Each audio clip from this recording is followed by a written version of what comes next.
Nilagyan ko ng LED lamp ang ginawa kong doghouse. Ang lamp na ito ay isang upcycled mula sa isang sira at lumang LED lamp.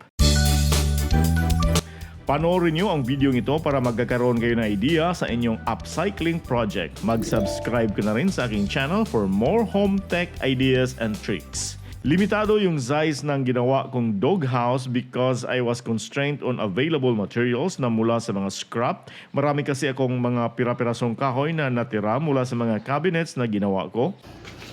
So this is the front.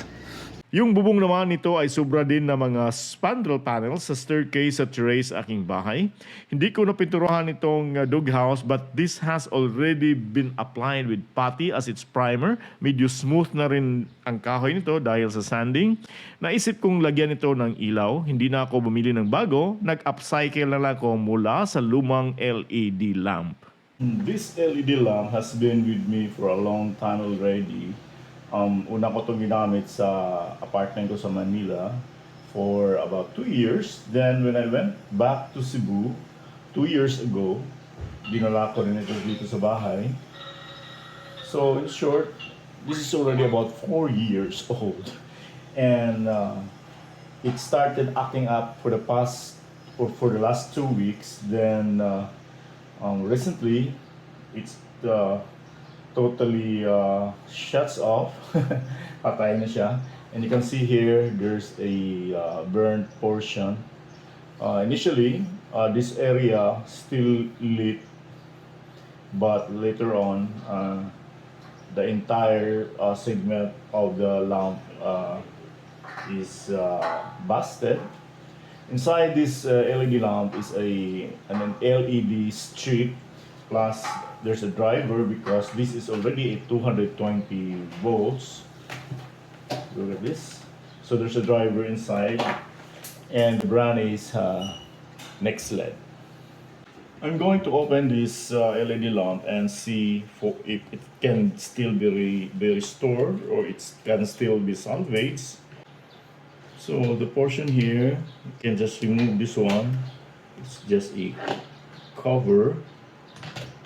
Both ends actually meron siyang ganito na cover. So then meron siyang lock dito. So you have to push this para matanggal ang plastic. Like this. Okay. So may wire yan.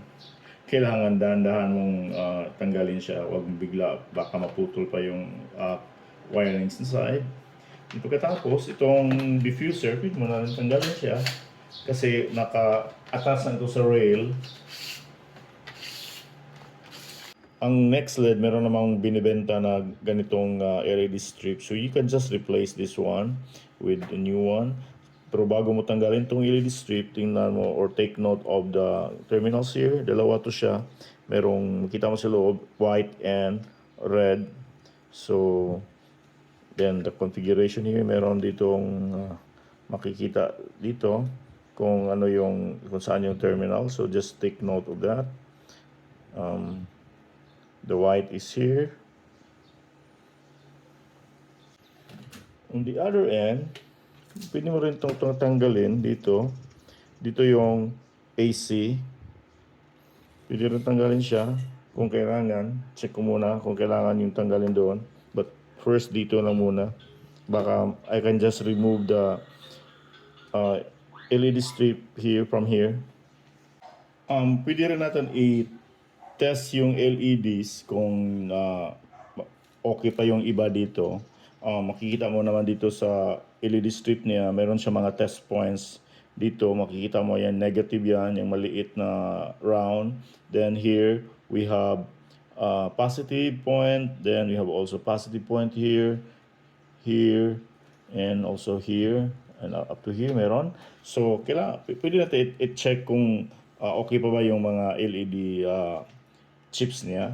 Okay, I'm using the LED TV backlight tester. This is a 300 volt capacity, or this has a 300 volt capacity.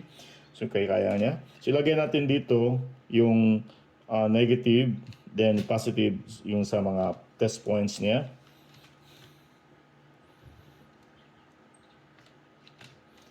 Okay, so the first point, positive point, umiilaw at 13.1 volts. Pero merong dalawa ditong bakante, nakikita nyo on my left dito. Itong dalawang ito, hindi siya umiilaw. Oh, wala siya, patay siya. So wala na to, busted na to siya. But umiilaw yung iba. Okay, then here, this segment, umiilaw lahat.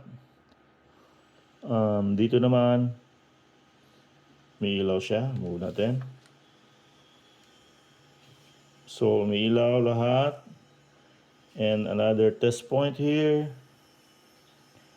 Merong dalawa naman na hindi umiilaw. Ito, makikita nyo dito. This portion, tong dalawang ito, hindi siya umiilaw. So, medyo sira na to. Open siya. Okay. But still, you can maximize the LED strip. Kahit patay na yung iba dito, pwede natin magamit ito siya pa rin. Hindi na tayo magpalit. Okay, so apat lang naman ang sira niya at saka yung nasusunog na portion doon. Yun lang naman. So dito sira na.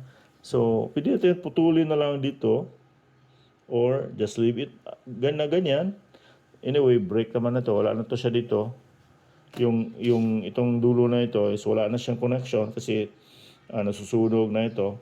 Ang gagawin na lang natin, transfer natin ang connection, the terminal here to here, para makabuo tayo ng complete circuit na naman ulit.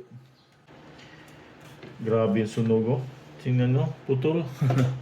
Instead of reviving the tube LED lamp, I cut a portion of it and I made it into a smaller 12-volt version. Ang ginawa ko ay nag-cut ako ng isang segment sa old na LED lamp, yung mahaba. Then, yung isang segment, as you know, can be supplied with 12 volts based on our testing that I have shown earlier. So, instead of AC na dito, ginawa ko na itong DC. So, naging direct current na siya kasi 12 volts na lang yung supply niya. And we do away with the driver. Wala na siyang driver. Direct DC na. That's why I use a 12-volt 1.5 ampere adapter to power this small LED lamp, which is enough for the doghouse and its immediate surroundings. Again, the next time you have a busted LED lamp, huwag mo agad itapon kasi pwede pa yan pakinabangan later on. If you like what I am doing, give me a thumbs up and subscribe to this channel. Daghang salamat. Ako si Jun Tariman. High Tech Tabay!